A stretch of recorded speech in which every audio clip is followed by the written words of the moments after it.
Hello student, तो आप सब कैसे हैं? आशा करते हैं बहुत अच्छे होंगे और आपका एग्ज़ाम का प्रिपरेशन बहुत अच्छा चल रहा होगा। जैसे कि आप यहाँ पे देख रहे हैं, इंटरमीडिएट एग्जामिनेशन 2026 का जो ये मॉडल पेपर है, जिसका बुकलेट सीरीज यहाँ पे 3 to 1 यानी 321 दिया हुआ है। इस पे हम आज इसका सारा ऑब्जेक्टिव को हम हल करवाएंगे। अभी तक आपने अगर मॉडल पेपर को हल नहीं किया है तो ये वीडियो जो है आपके लिए बहुत अच्छे और बहुत ही कारगर साबित होने जा रही है, क्योंकि यह जो है बिहार बोर्ड के द्वारा जारी किया गया ये आपका बोल सकते हैं मॉडल पेपर है। और ये एनुअल एग्जाम के लिए जो है मॉडल क्वेश्चन पेपर है, जो कि इतिहास विषय का जो कि ऐच्छिक है, यानी जिसका ऑप्शन बोल सकते हैं ना, मेन विषय में हिस्ट्री होगा ना, उसके लिए तो समझ लीजिए इसमें का प्रश्न जो है देख लेना बहुत ही अच्छा रहेगा। कुल इसमें प्रश्न संख्या जो है 100 रहते हैं और 30+8 यानी 138 जो है कुल प्रश्नों की संख्या आपको इस में रहेंगे। और 138 प्रश्न में जो है आपको 3 घंटे 15 मिनट का समय मिलेगा। आपको ऐसा नहीं 138 प्रश्न को आपको सॉल्व करना है। यानी यहाँ पे देखा जाए तो आपका 50% जो आपका रहता है, यहाँ पे दिया गया है। कुल मुद्रित पृष्ठ 36 पेज में है और फुल मार्क्स 100 है। ऐसा नहीं सोचिए 138 मार्क का है।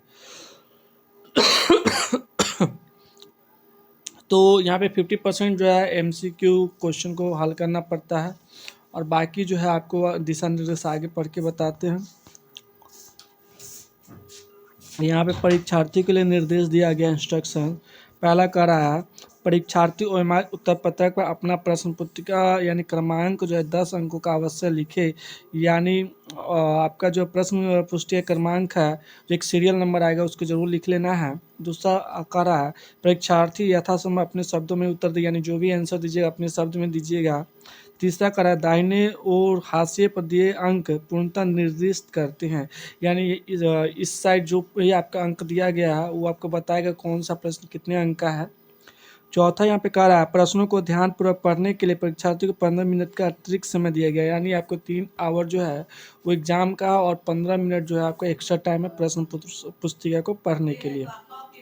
नेक्स्ट देखिए तो यहाँ पे कह सकते हैं 5 में कह रहा है, यह प्रश्न पत्र 2 खंडों में विभक्त है, अ और ब, यानी 2 है, अ और ब में ये विभक्त है।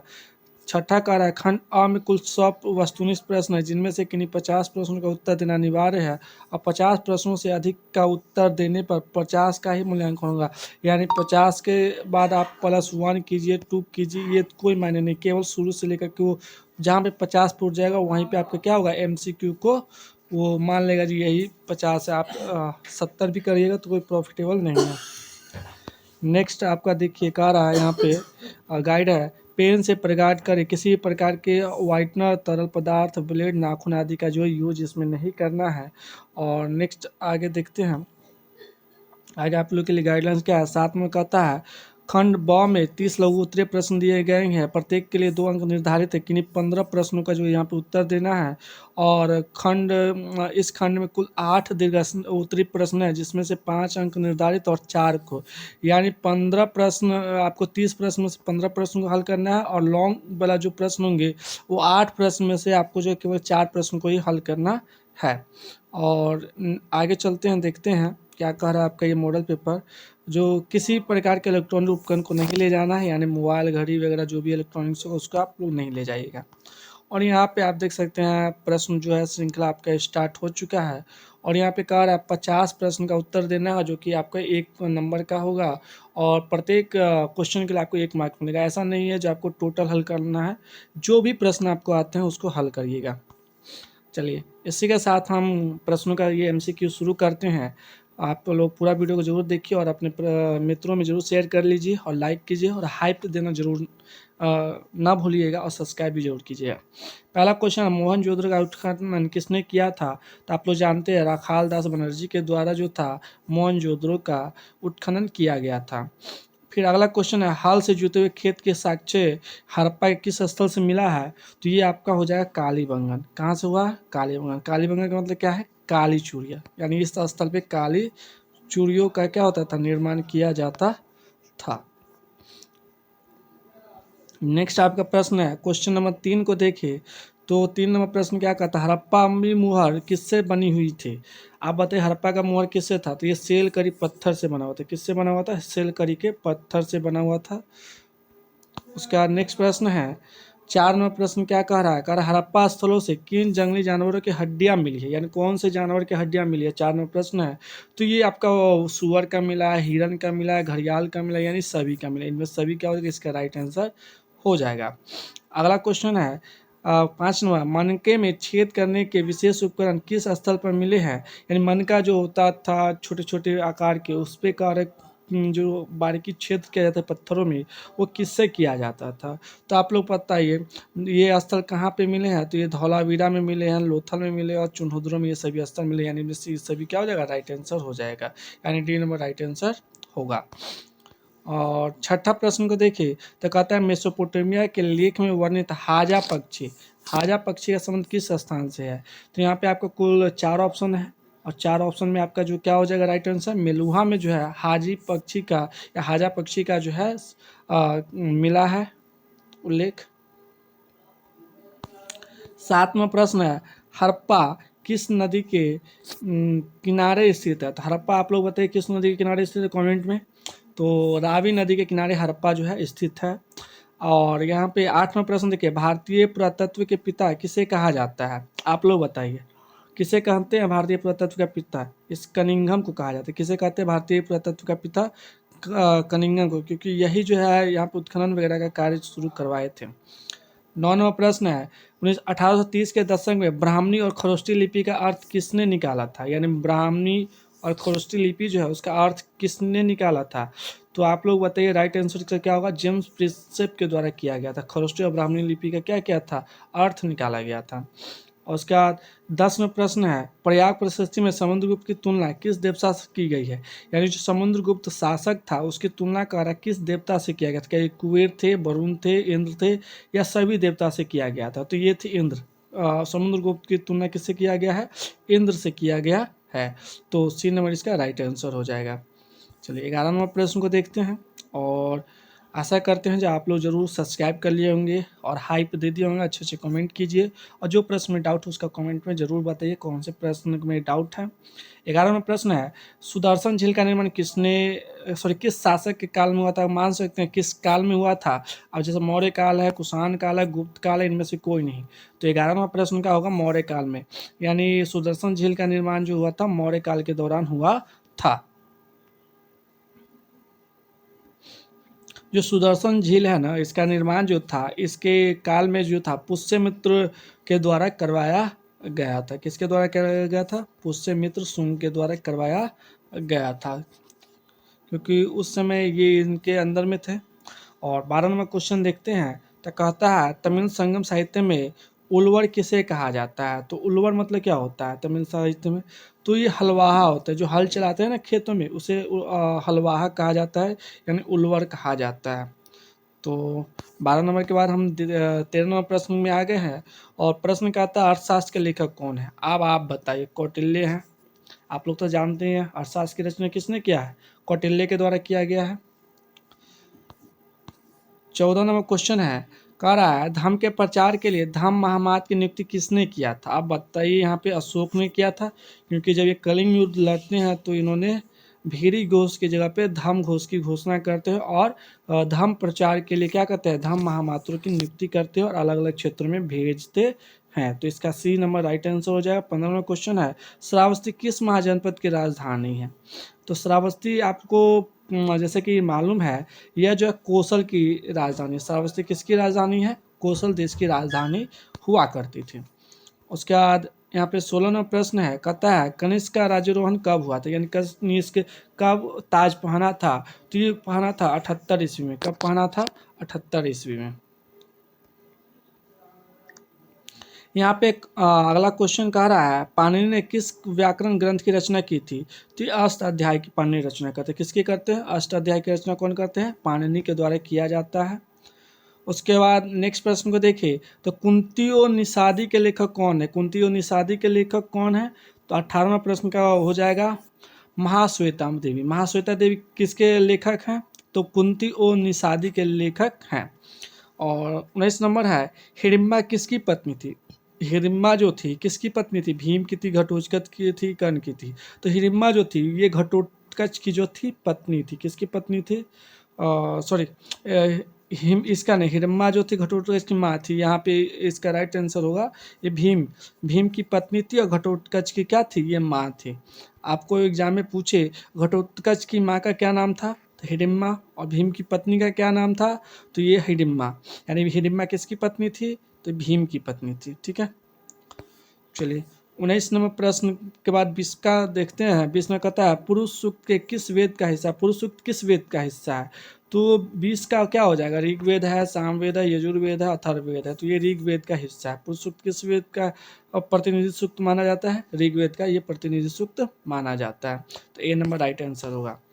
उसके बाद 21वां प्रश्न है, कहता है जरथु शास्त्र कहाँ के चिंतक थे। जरथु शास्त्र जो थे कहाँ के थे, ईरान के थे, रोम के थे, यूनान के थे, या चीन के थे, तो इसका आंसर हो जाएगा ईरान के चिंतक थे। यानी थिंकर कहाँ के थे, जुरथुस्त, तो ईरान के थे।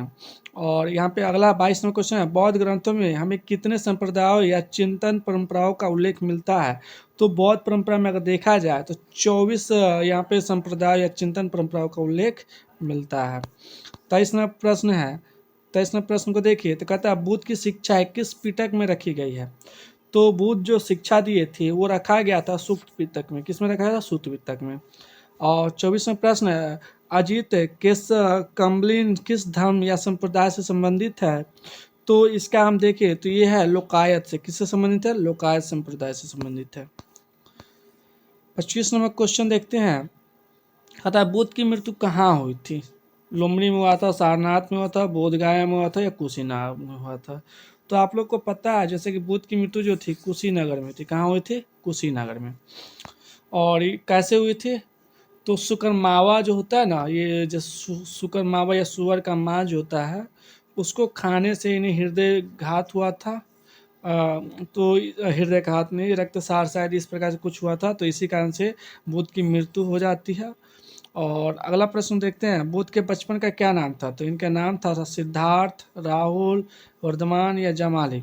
तो राइट आंसर क्या हो जाएगा, बुद्ध के बचपन का क्या नाम था, तो ये था सिद्धार्थ। क्या नाम था बुद्ध के बचपन का, तो सिद्धार्थ नाम था। और यहाँ पे देखा जाए अगला प्रश्न 27 नंबर की ओर बढ़ते हैं। कहता है किसके कहने पर बुद्ध ने संघ में महिलाओं का प्रवेश करने की अनुमति दे दी थी। यानी जो बुद्ध का जो संघ था उसमें पहले महिला जो थी नहीं आया करती थी, अब क्या था, इन्होंने महिलाओं को भी यहाँ पे अलाउ कर दिया था, ये भी संघ में शामिल हो सकती है।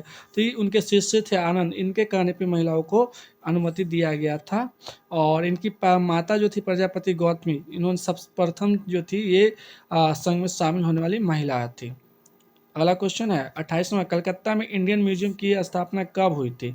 कलकत्ता में इंडियन म्यूजियम, तो आप लोग को पता है 1834 में इंडियन म्यूजियम की स्थापना यहाँ पे किया गया था। 29वां प्रश्न है, अशोक के आदेश से किस संप्रदाय के संतों के लिए बराबर की गुफाएं बनाई गई थी। यानी बराबर में जो गुफा की श्रृंखला है वो अशोक के आदेश पे हुआ था, और किसके लिए कराया गया था, लोकायत के लिए, आजीवक के लिए, बौद्ध के लिए, इनमें से कोई नहीं। तो ये कराया गया था आजीवक संप्रदाय के लिए, बराबर की गुफा पहाड़ी में गुफा का निर्माण जो है करवाया गया था बराबर की गुफा में। किसके लिए, तो आजीवक संप्रदाय के लिए। और 30वां क्वेश्चन है, 30वां क्वेश्चन क्या कहता है, किताबुल हिंद में कितने अध्याय है। किताबुल हिंद में कितने अध्याय हैं, तो यहाँ पे आपको पता है 64 अध्याय। किताबुल हिंद में कितने अध्याय हैं, तो ये अध्याय है 64 अध्याय। 31वां प्रश्न है, कहता है फारसी और अरबी भाषा के अलावा अल बिरूनी को किस भाषा का ज्ञान था। यानी अल बिरूनी जो था क्या क्या जानता था, सीरियाई जानता था, हिब्रू जानता था, संस्कृत जानता था, या सभी जानता था। तो यहाँ पे देखिए तो ये तीनों यानी भाषा का ज्ञान जो था फारसी अरबी के अलावा अल बिरूनी को सीरियाई, हिब्रू और संस्कृत भाषा का ज्ञान था। यानी डी नंबर राइट आंसर हो जाएगा, option number D right answer है। 32वां क्वेश्चन है, कहता है इब्न बतूता किसके शासनकाल में भारत आया था। तो इब्न बतूता कब आया था, तो ये आया था मोहम्मद बिन तुगलक के शासनकाल में। इब्न बतूता कब आया था भारत, तो मोहम्मद बिन तुगलक के शासनकाल में आया था। 33वां प्रश्न है, कहता है फ्रांसीसी जौहरी जियों बैप्टिस्ट टैवर्नियर ने कितनी बार भारत की यात्रा किया था, तो इसका राइट आंसर हो जाएगा 6 बार इन्होंने भारत की यात्रा किया था। 34वां क्वेश्चन है, और फ्रांसवा बर्नियर कितने वर्षों तक भारत में रहा था। फ्रांसवा बर्नियर जो कह रहा था कितने वर्ष तक भारत में रहा था, तो तो आपका राइट आंसर हो जाएगा 9 वर्ष तक। 9 वर्ष तक जो था फ्रांसवा बर्नियर भारत में रहा था। तो दोस्तों अभी तक चैनल पे सब्सक्राइब नहीं किए तो सब्सक्राइब कर लीजिए, और ऐसे और भी वीडियो देखने के लिए सब्सक्राइब के साथ बेल आइकन दबाइए, और हाइप देना ना भूलिए, और कमेंट में बताइए कैसा लगा आपको वीडियो। और भी वीडियो बहुत सारा अपलोड है उसको आपको बोर्ड एग्जाम के लिहाज से, तो उसको भी वॉच जरूर कीजिए, जिससे आपका जो है एग्जाम में नंबर और अच्छे से है। जगन्नाथ मंदिर कहाँ है? तो पुरी में है। कहाँ पे है जगन्नाथ मंदिर? जगन्नाथ मंदिर जो है पुरी में है। और 36वां प्रश्न है, अलवर किस देवता की उपासना करते थे? सॉरी, अलवर नहीं, अलवार है। अलवर जिला है एक, जो कि राजस्थान में, वो ध्यान में आ गया था। तो अलवार किस देवता की उपासना करते थे? फिर से अलवर निकल गया था। तो ये क्या करते थे? विष्णु की। अलवार किसकी पूजा करते थे? विष्णु की पूजा करते थे। 37वां प्रश्न, निम्नलिखित में कौन नैनार संत नहीं है? नैनार संत के बारे में कह रहा है कौन नहीं है। तो यहाँ पे देखा जाए अंडाल जो थे ये नैनार संत नहीं थे। 38वां समय, ख्वाजा मोइनुद्दीन चिश्ती का दरगाह कहाँ है? ख्वाजा मोइनुद्दीन चिश्ती का दरगाह कहाँ पे है? दिल्ली में, अजमेर में, पटना में, बिहार शरीफ में। तो इसका राइट आंसर होगा अजमेर में। कहाँ पे है? अजमेर में है। 39वां प्रश्न को देखिए तो कहता है अमीर खुसरो किसके अनुयायी थे? अमीर खुसरो जो थे किसके अनुयायी थे? ऑप्शन है निजामुद्दीन औलिया, मोइनुद्दीन चिश्ती, नासिरुद्दीन चिरागे देहाली, कुतुबुद्दीन बख्तियार काकी। तो इसका राइट आंसर हो जाएगा निजामुद्दीन औलिया के ये अनुयायी थे। कौन थे? अमीर खुसरो। अमीर खुसरो पूछा जाए किसके अनुयायी थे? तो निजामुद्दीन औलिया के अनुयायी थे। चलिए 40वां प्रश्न को देखते हैं, और कहता है 1469 में पंजाब के ननकाना गांव में किसका जन्म हुआ था? आप देखिए यहाँ पे गुरु नानक का क्वेश्चन आ रहा है। तो गुरु नानक देव जी का जन्म जो था पंजाब के ननकाना गांव में हुआ था। तो right answer option number A हो जाएगा। और 41वां प्रश्न है, खालसा पंथ की स्थापना किसने किया था? तो दल खालसा था उसकी स्थापना गुरु गोविंद सिंह के द्वारा किया गया था। किसके द्वारा? गुरु गोविंद सिंह के द्वारा। ए नंबर राइट आंसर होगा। 42वां प्रश्न को देखिए तो कहता है सूफी संतों के लिखे हुए पत्रों का संकलन क्या कहलाता है? तो सूफी संत जो पत्र लिखते हैं उसको कहते हैं मकतूबात। क्या कहते हैं? मकतूबात कहते हैं। अगला क्वेश्चन है, कह रहा है 43वां, 1800 ईस्वी में हम्पी के भग्नावशेष का खोज किसने किया था? यानी जो आपका कह सकते हैं जब अवशेष मिला था वो कौन किया था? ये कर्नल कॉलिन मैकेंजी किया था। किसने किया था? कर्नल कॉलिन मैकेंजी के द्वारा किया गया था। तो 44 नंबर प्रश्न क्या कहता है, दक्षिण भारतीय मंदिरों के भव्य गोपुरमों को जोड़ने का श्रेय किससे जाता है? यानी मंदिर में जो गोपुरम रहते हैं भव्य, जो कि इस प्रकार से कुछ निकला हुआ रहता है मंदिर में, तो ये जो गोपुरम होते हैं इसको जोड़ने का काम कौन कर किया था? तो 44 नंबर का इसका देखें तो ऑप्शन कहता है राम राय प्रथम, देवराय प्रथम, देवराय द्वितीय या कृष्ण देवराय। तो कृष्ण देवराय ने ये काम किया था। 45वां प्रश्न है, निकोलो दे कांटी किस देश के व्यापारी थे? तो निकोलो दे कांटी जो थी ये कहाँ के थे? तो इटली के थे। कहाँ के थे? इटली के व्यापारी थे। निकोलो कांटी कहाँ के व्यापारी थे? इटली के व्यापारी थे। उसका कहता है बहमनी राज्य की स्थापना कब हुई थी? बहमनी राज्य की स्थापना जो थी वो हुआ था 1347 में। कब हुआ था? 1347 में हुआ था। और 47वें प्रश्न को देखिए, कहता है विजयनगर के संरक्षक देवता विरूपाक्ष किस देवता के रूप में माने जाते हैं? विष्णु, शिव, कार्तिकेय, गणेश। तो 47 नंबर का क्या होगा? शिव के रूप में विरूपाक्ष को माना जाता है। 48 नंबर क्वेश्चन है, कहता है विजयनगर के मंदिरों को क्या विशेषता है? ऑप्शन नंबर ए कहता है ऊंचे गोपुरम, ऑप्शन नंबर बी कहता है रथ गलिया, ऑप्शन नंबर 3 कहता है यानी सी कहता है कल्याण मंडप, या सभी। तो ये सभी जो है इसकी विशेषता में से एक है।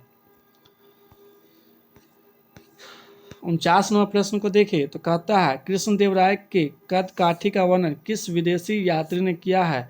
Option Barbosa, option B Domingo Paes, option C Fernao Nuniz, option D Niccolo de Conti. तो 49 नंबर का क्या होगा? Domingo Paes. क्या हो जाएगा? डोमिंगो पेस ने किया। 50वां क्वेश्चन है, हम्पी को यूनेस्को द्वारा विश्व पुरास्थल कब घोषित किया गया था? यानी पूरा विश्व पुरास्थल के रूप में यूनेस्को ने कब इसकी घोषणा की थी? 50 का इसका तो ऑप्शन है 1976, 1981, 1986, 1991। तो कब किया गया था? तो इसका होगा 1986 में हम्पी को जो है यूनेस्को ने विश्व विरासत स्थल जो है घोषित किया था। 41 नंबर प्रश्न को देखिए, कहता है दूसरे गांव में ठेके पर खेती करने वाले खेतिहर क्या कहलाते हैं? खुद काश्त, पाही काश्त, मुजरियान, रैयत। तो 51 का क्या होगा? पाही काश्त। क्या होगा?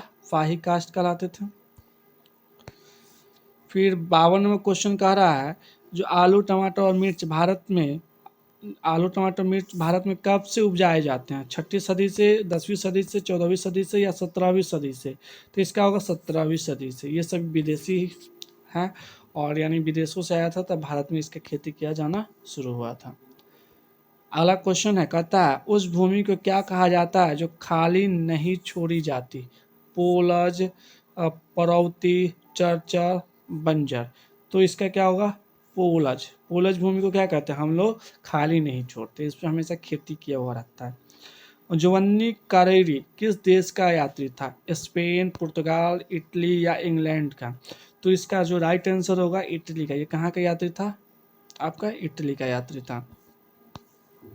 55 नंबर क्वेश्चन है, अकबरनामा का कौन सा भाग आईन अकबरी के नाम से जाना जाता है? पहला भाग, दूसरा भाग, तीसरा भाग या चौथा भाग? तो यहाँ पे आपका देखा जाता है तीसरा भाग जो है आईन अकबरी के नाम से अकबरनामा को भी जाना जाता है, यानी अकबर आईन अकबरी जो है ये अकबरनामा का तीसरा भाग है। ठीक है। 56 नंबर क्वेश्चन है, कहता है अकबर का वित्त मंत्री कौन था? Option A Abdul Fazal, option B Todarmal, option C Faizi, option D Man Singh. तो अकबर का जो था वित्त मंत्री वो टोडरमल था। क्या था? टोडरमल। 57, अकबर की मृत्यु कब हुई थी? 1575 में, 1595 में, 1605 में, 1607 में? तो इसका राइट आंसर होगा 1605 में हो गया था अकबर की मृत्यु। और इसी के दरबार में हॉकिंस जो था आया था, बट इनकी मृत्यु जो थी पहले हो गई थी।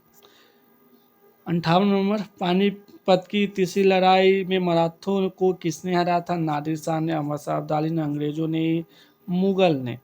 तो 58 नंबर प्रश्न का राइट आंसर होगा अहमद शाह अब्दाली ने मराठों को जो था पानीपत के तृतीय युद्ध में हराया था। 59वां प्रश्न, औरंगजेब कब गद्दी पर बैठा था? 1651, 1655, 1658, 1661? तो ये कब बैठा था? 1658 में गद्दी पर बैठा था। 60 नंबर प्रश्न को देखिए तो क्या कह रहा है प्रश्न, भारत का अंतिम मुगल बादशाह कौन था? बहादुर शाह जफर, मोहम्मद शाह, औरंगजेब, बाबर? तो ये था बहादुर शाह जफर भारत का अंतिम मुगल बादशाह। इसके बाद कोई भी मुगलों का बादशाह यानी शासक नहीं बना। तो ए नंबर राइट आंसर होगा। 61 नंबर, अस्थायी बंदोबस्त में भू राजस्व का संग्रह कौन करता था? किसान, जमींदार, साहूकार, इनमें से कोई नहीं। तो ये जमींदार करते थे। और जमींदार क्या करते थे? ऊंची लागत पे भू राजस्व वगैरह जो इकट्ठा करते थे, यानी किसानों का शोषण करते थे। ये अंग्रेजों का शोषण करने का एक नया नया तरीका था जो कि वो अपनाते थे। भाषण में क्वेश्चन है, अमेरिकी स्वतंत्रता संग्राम के दौरान ब्रिटिश सेना कमांडर कौन था जो बाद में बंगाल में गवर्नर जनरल बन के आया था? Cornwallis, Clive, Warren Hastings? इनमें से कोई नहीं। यानी पहले अमेरिकी स्वतंत्रता संग्राम में कमांडर था, फिर भारत में क्या हुआ, बंगाल में गवर्नर जनरल बन के आता है। तो इसका राइट आंसर होगा कॉर्नवालिस। लॉर्ड कॉर्नवालिस जो था अमेरिका में संग्राम में जब हो रहा था वहाँ पे ब्रिटिश सेना का कमांडर था, उसका बंगाल का इसे क्या बना दिया जाता है? गवर्नर जनरल बना दिया जाता है। 63 नंबर प्रश्न है, कहता है वर्धमान के किस राजा ने संथाल विद्रोह और 1857 के विद्रोह के समय अंग्रेजों की मदद की थी? Option A Tejchand, option B Mehtab Chand, option C A B दोनों, ऑप्शन डी इनमें से कोई नहीं। तो 63 है ए बी दोनों, तेजचंद भी थे, मेहताब चंद भी थे। 64 में क्वेश्चन, संथाल किसे डिकू कहते थे? जमींदार को, साहूकार को, अंग्रेज को? कोई नहीं। डिकू मतलब क्या होता? तो जो बाहर से आकर के बसे हुए होते थे, यानी जो साहूकार, साहूकार क्या हुआ? जो बाहर से आकर के बैठ कर और लोगों को कर्ज दे देकर उनको अपना गुलाम बनाते थे, यानी बंधुआ मजदूरी वगैरह करते थे। तो अगला चौथा नंबर है और देखते हैं, 1780 के दशक में भागलपुर में किस कलेक्टर ने पहाड़िया मुखिया को वार्षिक भत्ता देना प्रस्तावित किया था? ऑगस्टम क्लीवलैंड ने, ऑक्टेवियन टूगुड ने, एस्ले ईडन ने, या इनमें से कोई नहीं। तो 65 का क्या हो जाएगा, ऑगस्टम क्लीवलैंड ने, ऑगस्टम क्लीवलैंड। 66 नंबर है, दक्कन दंगा आयोग की रिपोर्ट ब्रिटिश पार्लियामेंट में कब पेश की गई थी। तो 66 नंबर का क्या हो जाएगा, 1876 में दक्कन दंगा का जो था रिपोर्ट पेश किया गया था। 67 नंबर क्वेश्चन देखिए, तो कहता है ईस्ट इंडिया कंपनी ने बंगाल की दीवानी कब प्राप्त की थी। तो 1756 में, 1757 में, 1764 में, या 1765 में। तो 1765 में किया था, ठीक है। यहाँ पे इलाहाबाद क्या बोलते हैं, बक्सर का युद्ध हो जाता है, बहुत सारे यहाँ पे युद्ध वगैरह होने के बाद प्लासी का युद्ध होता है। प्लासी के युद्ध के बाद जो है देखा जाए तो बहुत सारी चीज़ भारत में बदल जाते हैं। फिर दक्कन दंगा आयोग के अनुसार किसानों के विद्रोह का मुख्य कारण क्या था। तो पहला अगर देखा जाए तो क्या हो जाएगा, सरकारी राजस्व का उच्च दर होना, बिल्कुल, कपास के मूल्य का परिवर्तन कर जाना, साहूकारों द्वारा शोषण, ये सभी कारण जो था दक्कन दंगों का मुख्य कारण बना था। 69वां प्रश्न को देखिए, तो कहता है 1857 के विद्रोह के समय गवर्नर जनरल कौन था। डलहौजी था, कैनिंग था, हार्डिंग था, बेंटिंग था। भाई डलहौजी कैसे हो सकता है, ये तो ऑलरेडी क्या हुआ था, उससे पहले इसको भेज दिया गया था। और कैनिंग को गवर्नर जनरल बना दिया जाता था। ये कहा जाता है भारत का अंतिम गवर्नर जनरल और प्रथम वायसराय भी यही बना था।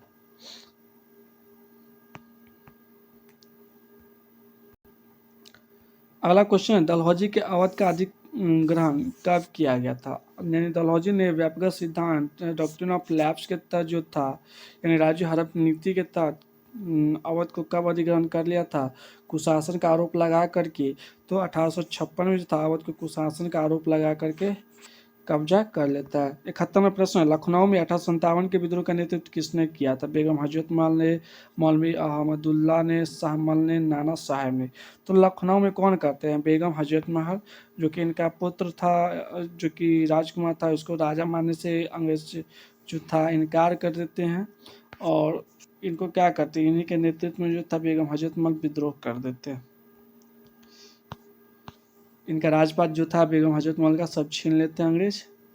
72 नंबर, अवध में एक मुश्त बंदोबस्त कब लगाया गया था।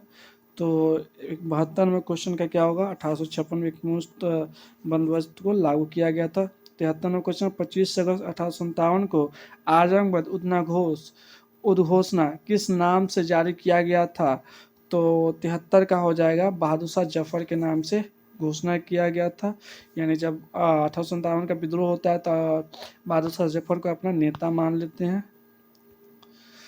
74 नंबर है, दिल्ली में बहादुर शाह जफर को किसने गिरफ्तार किया था। जब बहादुर शाह जफर को कह सकते हैं राजा के तौर पे पदवी के रूप में स्वीकार कर लेते हैं, जो यही देश का नेतृत्व कर रहे हैं, और उन्हीं के नेतृत्व में 1857 क्रांति होना शुरू हो जाता है। तो यहाँ पे इसको गिरफ्तार भी कर लिया जाता है, और कैप्टन हडसन जो है बहादुर शाह जफर को गिरफ्तार कर जेल में डाल देते हैं। 75वां क्वेश्चन है, सिंहभूम के किस आदिवासी काश्तकार ने 1857 के विद्रोह के समय कोल आदिवासियों का नेतृत्व संभाला था। गोनू, बुद्धू भगत, जुआ भगत, इनमें से कोई नहीं। तो 75 का क्या हो जाएगा, बुद्धू भगत ने कोल आदिवासियों का नेतृत्व संभाला था। 76वां प्रश्न कह रहा है, 1859 में इन मेमोरियम नामक चित्र किसने बनाया था। इन मेमोरियम नामक चित्र किसने बनाया था। तो ये बनाया था जोसेफ नोएल पेटन ने, जोसेफ नोएल पेटन के द्वारा ये बनाया गया था। उसके बाद 77 नंबर क्वेश्चन है, कहता है भारत की राजधानी कलकत्ता से दिल्ली कब स्थानांतरित किया गया था। आप बताइए कब होता है, 1910, 1911, 1912, 1913। कब हुआ था, 1911 में जो था भारत को राजधानी कलकत्ता से दिल्ली स्थानांतरित कर दिया जाता था, और इसी के समय जो था बंगाल विभाजन की घोषणा को जो था वो रद्द कर दिया गया था, ठीक है। 78 नंबर क्वेश्चन है, गेटवे ऑफ इंडिया कहाँ स्थित है। बम्बई में, दिल्ली में, कलकत्ता में, पटना में। तो ये बम्बई में। कहाँ पे गेटवे ऑफ इंडिया, मुंबई, यानी बम्बई पहले का। 79 नंबर, कलकत्ता में सर्वोच्च न्यायालय की स्थापना कब हुई थी। 1771, 1775, 1781, या इनमें से कोई नहीं। तो 1781 में जो था कलकत्ता में सर्वोच्च न्यायालय की स्थापना किया जाता है। 80वां क्वेश्चन है, किस राजनेता ने गांधी जी को एक वर्ष तक ब्रिटिश भारत की यात्रा करने की सलाह दी थी? बाल गंगाधर तिलक, गोखले, बिपिन चंद्रपाल, इनमें से कोई नहीं। तो बाल गंगाधर तिलक तो नहीं थे, गोपाल कृष्ण गोखले जो कि इनके राजनीतिक गुरु भी थे। किनके राजनीतिक गुरु? महात्मा गांधी, जिनको मोहनदास करमचंद गांधी के नाम से जानते हैं। 81वां प्रश्न है, कहता है गांधी जी की भारत में पहली महत्वपूर्ण सार्वजनिक उपस्थिति कहाँ हुई थी? बनारस हिंदू विश्वविद्यालय, पटना विश्वविद्यालय, लखनऊ विश्वविद्यालय या कोई नहीं? तो था बनारस हिंदू विश्वविद्यालय, जहाँ पे कांग्रेस का अधिवेशन हो रहा था। यहाँ पे देखे चंपारण आंदोलन कब हुआ था? तो 1917 में हुआ था, सबको पता है। उसके बाद 83वां प्रश्न कह रहा है, प्रथम विश्व युद्ध के दौरान अंग्रेजों ने भारत पर कौन सा प्रतिबंध लगाया जिसे सर सिडनी रॉयलर की अध्यक्षता वाली समिति ने जारी रखा? प्रेस पर प्रतिबंध, बिना जांच के कारावास, ये भी दोनों या इनमें से कोई नहीं? तो प्रेस पर प्रतिबंध और बिना जांच के कारावास, यानी प्रेस जो था किसी भी न्यूज को छाप नहीं सकता था, प्रतिबंध लगा दिया गया। और बिना जांच के इस हर एक व्यक्ति को क्या करता था? कारावास में यानी गिरफ्तार कर जेल में डाल दिया जाता था। न कोई अपील, न कोई दलील, न कोई अपील, जो कानून था यही था। अगला है, हिंद स्वराज किसने लिखा? गांधी जी ने लिखा। किसने लिखा? महात्मा गांधी ने लिखा। 50वां क्वेश्चन, 1922 में महात्मा गांधी के खिलाफ राजद्रोह के मामले में सुनवाई किस जज ने किया था? तो 85 का हो जाएगा, सी एंड्रू ब्रूमफील्ड के द्वारा राजद्रोह के आरोप में गांधी जी पे मुकदमा यानी सुनाया गया था, या जज था, सुनवाई कर रहा था। 86वां प्रश्न है, कहता है 1929 में कांग्रेस के लाहौर अधिवेशन के अध्यक्ष कौन थे? गांधी थे, जवाहरलाल नेहरू थे, पटेल थे या सुभाष चंद्र बोस थे? कौन थे? जवाहरलाल नेहरू जो थे लाहौर अधिवेशन के अध्यक्षता कर रहे थे। इसी समय जो था लाहौर अधिवेशन में पूर्ण स्वराज की घोषणा कांग्रेस के द्वारा किया गया था। दांडी किस राज्य में स्थित है? ये आपका गुजरात में स्थित है। कहाँ पे है? गुजरात में स्थित है। 88वां प्रश्न है, कहता है दूसरे गोलमेज सम्मेलन के समय भारत के वायसराय कौन थे? लॉर्ड वेलिंगटन थे, लॉर्ड इरविन थे, लॉर्ड चैम्सफोर्ड थे, इनमें से कोई नहीं थे। तो ये थे लॉर्ड इरविन। कौन थे दूसरे गोलमेज सम्मेलन के समय भारत के वायसराय? Lord Irwin. 89वां, what Congress and Gandhi have in to the untouchables किसने लिखा? गांधी जी ने, जवाहरलाल नेहरू ने, बी आर अम्बेडकर ने, कोई नहीं। तो अनटचेबिलिटी से जब कोई बात आए तो ये हमारे कौन लिखते हैं? तो कोई इसमें का लेखक सामने नहीं आता है, किसी भी इनमें से कोई नहीं लिखा। 90वां प्रश्न पे आ गए हैं दोस्तों। तो सब्सक्राइब दबा के कीजिए और शेयर भी दबा के कीजिए, और आप सब एग्ज़ाम के लिए इस सारे प्रश्न को रिवीजन बार बार कर लीजिए, और हमारे चैनल पे जुड़ करके और भी सारे चैप्टर का भी या विषय का भी आपका जो है क्वेश्चन डालाया हुआ है, तो उसको ज़रूर वॉच कीजिए।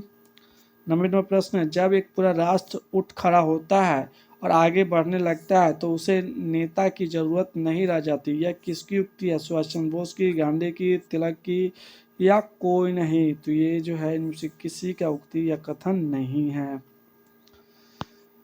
कि कोई भी अगर आंदोलन है तो उसमें नेता होना आवश्यक है, नहीं तो बिना नेता का क्या होता है, आंदोलन जो था वो मार्ग भटक जाता है, यानी वो कहीं और भटक जाता है, दूसरे मार्ग पर चला जाता है। 91वां क्वेश्चन है, स्वराज पार्टी के संस्थापक कौन थे? मोतीलाल नेहरू, चित्तरंजन दास, ये भी दोनों। तो ये थे मोतीलाल नेहरू और चित्तरंजन दास के द्वारा स्वराज पार्टी की स्थापना किया जाता है।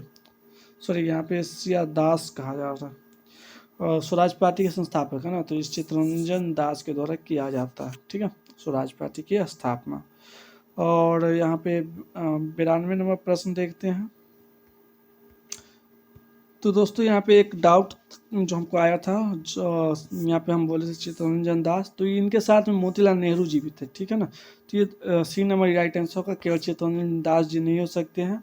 और कब किया गया था? तो देखा जाए तो ये 1923 ईस्वी के करीब जो थे, कांग्रेस से अलग होकर के एक नए पार्टी के रूप में स्वराज पार्टी की गठन करते है, जिसका उद्देश्य ब्रिटिश सरकार की विधायी निकायों में प्रवेश का स्वशासन की मांग करना था। यानी स्वशासन की मांग के लिए सियादास और मोतीलाल नेहरू ने क्या किया था, स्वराज पार्टी का गठन किया था। और चलिए, थोड़ा मिस्टेक हो गया था।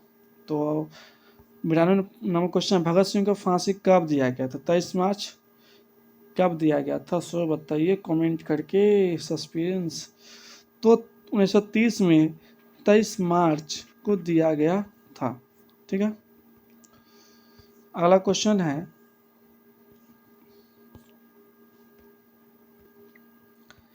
अगला क्वेश्चन अगर देखें तो 93 नंबर प्रश्न पे हम आ गए हैं।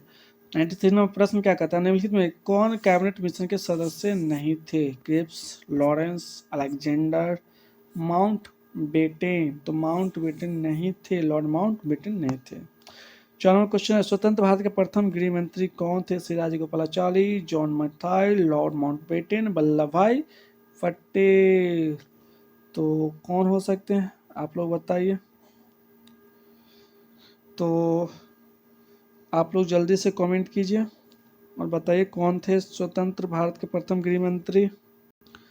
तो आप लोग कमेंट कर दिए तो हम बता देते हैं, वल्लभ भाई पटेल जो थे ये भारत के प्रथम गृह मंत्री थे। कौन थे? वल्लभ भाई पटेल थे। नेक्स्ट क्वेश्चन की तरफ बढ़ते हैं। नेक्स्ट क्वेश्चन कहता है, संविधान के निर्माण में कितना समय लगा था? यानी संविधान कितने वर्षों में बनकर तैयार हो गया था? सॉरी, क्या हो रहा है? तो संविधान का निर्माण जो हुआ था 2 वर्ष 11 महीने और 18 दिन में हुआ था। क्या हुआ था? 2 वर्ष 11 महीने और 18 दिन में हुआ था। Option number B right answer होगा। और 96 नंबर प्रश्न को देखिए तो कहता संविधान सभा के संचालन समिति के अध्यक्ष कौन थे? क्या प्रश्न है, संविधान सभा के संचालन समिति के अध्यक्ष कौन थे? यहाँ पे ऑप्शन है, option A Rajendra Prasad, option B Bhimrao Ambedkar, option C Jawaharlal Nehru, option D JB Kripalani. तो यहाँ पे कौन थे संचालन समिति के अध्यक्ष? तो राजेंद्र प्रसाद थे, यानी हमारे राजेंद्र बाबू थे। ठीक है, गांधी जी ने किस क्वेश्चन अगला देखते हैं 97 नंबर, कहते हैं गांधी जी ने किस पत्रिका का संपादन किया था? ऑप्शन ए यंग इंडिया, नवजीवन, हरिजन या सभी। तो गांधी जी जो थे ये सभी का संपादन महात्मा गांधी के द्वारा ही किया जाता है। अगला क्वेश्चन देखिए 98 नंबर, कहता संविधान सभा का गठन कब किया गया था? तो 1945, 1946, 1947, 1948। आप लोग बताइए कब किया गया था संविधान सभा का गठन? तो राइट आंसर होगा 1946 में किया गया था संविधान सभा का गठन। नेक्स्ट क्वेश्चन देखें तो 99 नंबर प्रश्न क्या कह रहा है, संविधान सभा का अंतिम बैठक कब हुआ था? ऑप्शन ए 24 नवंबर 1949, ऑप्शन बी 26 नवंबर 1949, ऑप्शन सी 24 जनवरी 1950, ऑप्शन डी 26 जनवरी 1950। तो आप लोग बताइए कब हुआ था? तो 26 नवंबर 1949 के दिन क्या हुआ था, इस पर हस्ताक्षर किया गया था। और यहाँ पे 24 जनवरी 1950 को जो था यहाँ पे क्या किया जाता है, अंतिम बैठक किया जाता है। यानी 24 नवंबर का हस्ताक्षर होने का 24 नवंबर जनवरी 1950 क्या कहते हैं, संविधान की अंतिम बैठक होती है। यानी राइट आंसर क्या होगा, 24 जनवरी 1950। और 26 नवंबर क्या हुआ था, संविधान पे हस्ताक्षर हुए थे, इसलिए इस दिन को संविधान दिवस के रूप में भी मनाते हैं। चलिए अगला क्वेश्चन देखते हैं। प्रश्न क्या कहता है, एक शक्तिशाली और एकीकृत केंद्र की वकालत करते हुए संविधान सभा में किसने कहा कि 1935 के गवर्नमेंट एक्ट में हमने जो केंद्र बनाया था उससे भी ज़्यादा शक्तिशाली केंद्र चाहते हैं? तो ये कहा था किसने? सर ए रामस्वामी मुदलियार ने, के संतनम ने, भीमराव अम्बेडकर ने, बालकृष्ण शर्मा ने। तो किसने कहा था?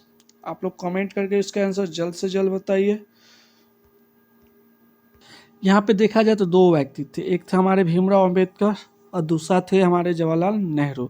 तो यहाँ पे जवाहरलाल नेहरू नहीं है, तो ऑप्शन नंबर सी क्या हो जाएगा, लास्ट का राइट आंसर भीमराव अम्बेडकर हो जाएगा। और ऑप्शन में अगर जेल नेहरू आ जाए तो ये दोनों को साथ में ले लीजिएगा। तो आज के इस सेशन में आपको सभी प्रश्न अच्छे समझ में आए होंगे और कुल हम यहाँ पे 100 प्रश्न का डिस्कस किए हैं।